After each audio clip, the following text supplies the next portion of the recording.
In this guide, I'm going to show you how you can reinstall only multiplayer or zombies here on Black Ops 7 on console, whether you're on Xbox or PS5.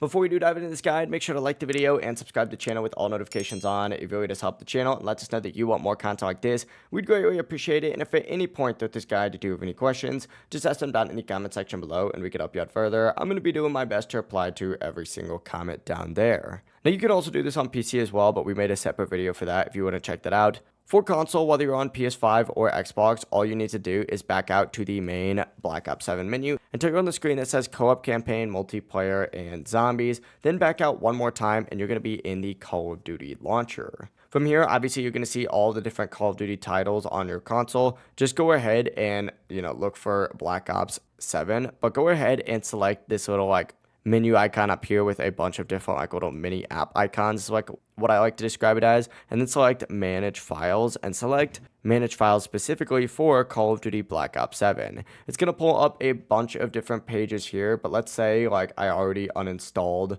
multiplayer and zombies. I just go ahead and select install where it currently says uninstall, and then if I wanted to specifically uninstall the campaign, for example, I just hit uninstall on that. That is really it. It is super easy to go and do this. If you guys did have any questions, just ask them down in the comment section below and we can help you out further. I'm going to be doing my best to reply to every single comment down there. And before you do leave this video, make sure to like the video and subscribe to the channel with all notifications on. It really does help the channel and lets us know that you want more content like this. We'd greatly appreciate it. Have a great rest of your day though. Peace.